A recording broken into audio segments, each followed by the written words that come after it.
So can you really use the power of your mind to both manage and even minimize pain? Yes, you can, and I want to help you understand how your nervous system conveys the feelings of pain to your mind. Then I'm going to show you techniques that can change, amazingly, how you deal with pain.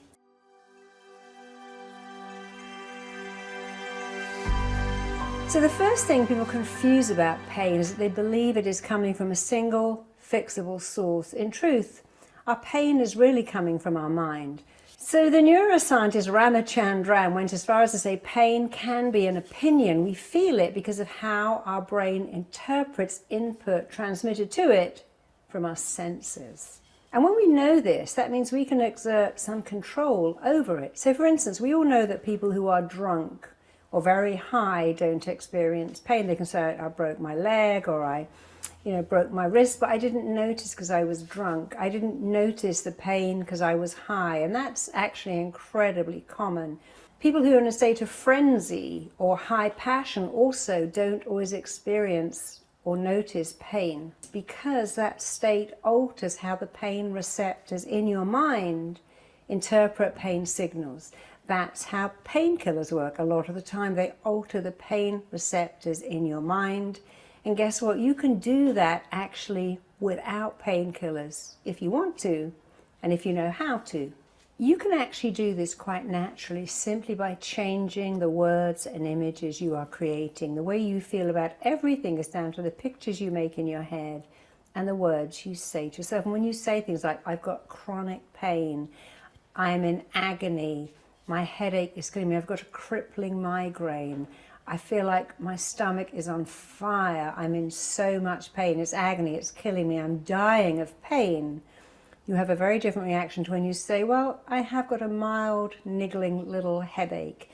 I've got a slight stomach ache, but I'll be fine in 20 minutes. Yeah, I have got a little sensation in my gut or my stomach or my foot, but I'm dealing with it really, really well, because then you will change how you feel about it. And I've had surgery and been through lots of experiences, and I never say pain.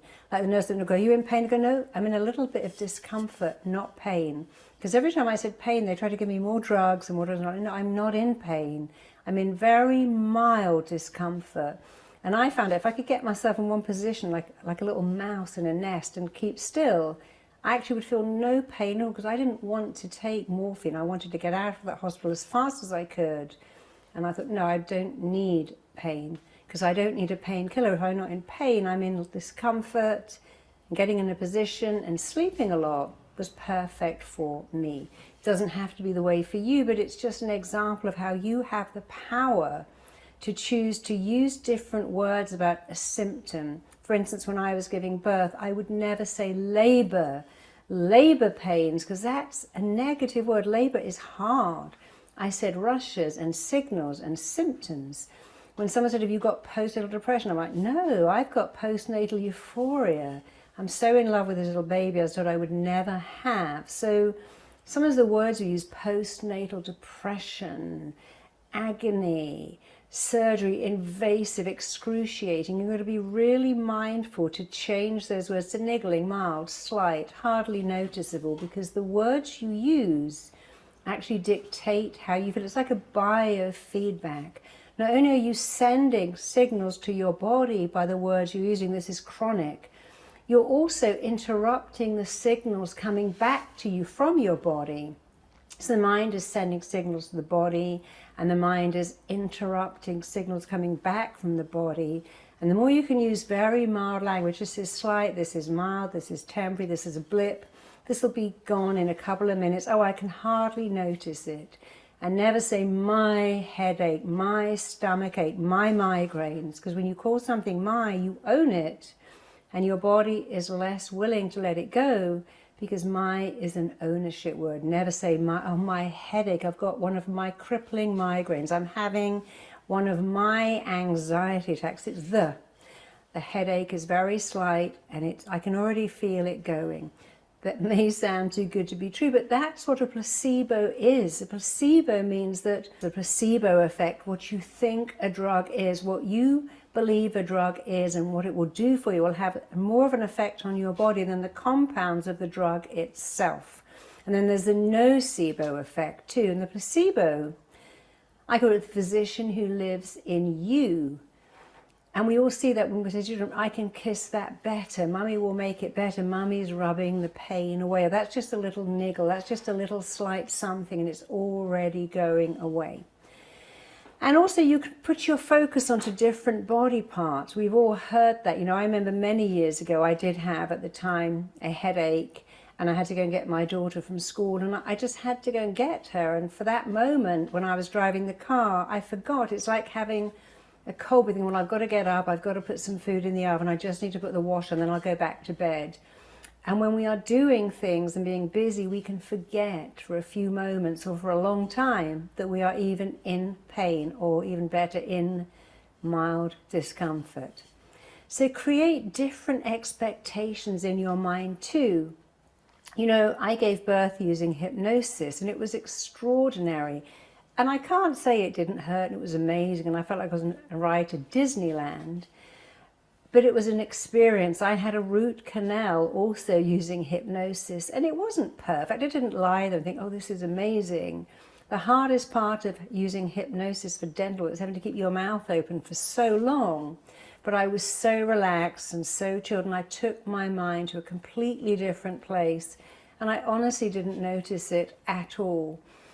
So if you're using hypnosis to manage pain, to minimize pain, there are many things you can do. I have many clients who can say, I get agonizing headaches, and I teach them to imagine a dial going from 0 to 10. What level is a 7? Well, let's turn it up to 8, and then 9, then 10. They go, wow, you've made it worse. I know, but now let's turn it down. Because you're beginning to see the power you have to maximize or minimize pain. And then we use that dial and we turn it down, and we turn it down more, and we turn it down more. Because thoughts have an effect. If you don't think that's true, then imagine when you think of something embarrassing and you blush. You think of something sad and your eyes fill up with tears. You think of eating, your stomach rumbles. You think of sex and you become physically aroused. Every thought has a physical effect and indeed an emotional response. When you think of pain and focus on pain, here is a rule of your mind. Whatever you focus on, you get more of. So when you focus on, say you've got a burning pain and you decide to focus on being in an ice cold bath and imagine your skin is cool and comfortable, that's where you go to. When you focus on my stomach is in spasms, I'm feeling cramp, it's horrible, that's where you go. And if you focus on something different, you feel different. Whatever you focus on, you get more of. The words you speak and the thoughts you think become a blueprint that your mind, body, and psyche move towards. And when you change your words, you change your blueprint, and you get to minimize pain, to lower pain, to even, in some cases, completely erase pain. What you feel about the pain will make it worse. For instance, imagine you are terrified of needles and believe needles are painful, and think about the pain, think about that needle piercing your skin and going into your body and stinging and hurting.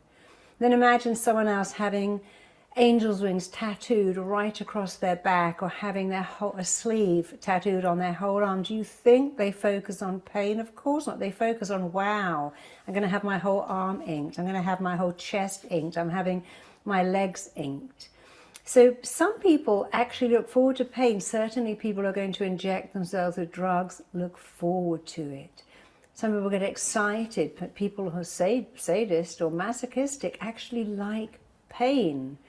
That doesn't mean you have to, but isn't that interesting? What you believe about pain will influence how much pain you can tolerate. And some people are proud of how much pain they can tolerate. They say, I've got a very high pain threshold.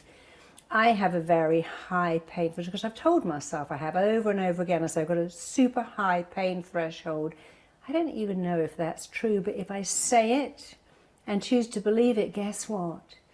I've made it true. And I could say, no, I've got sensitive skin and I'm so sensitive and I've got sensitive teeth and I hate injections, they really hurt and I bruise. Many, many years ago, I had an allergy to horses. And my daughter used to ride, and I noticed when she came in the house, or I picked her up from the stables, I'd start to sneeze and my eyes would run. And even washing her clothes was horrible. I thought, you know, this is not going to work because I'm not going to stop her doing that. And even if I don't pick her up, it's the dander in the house. And I met someone who said you can inject yourself in the stomach or the leg with this little thing that makes you immune to it. So I did that. It was not fun, but it wasn't difficult. And I had a little experiment.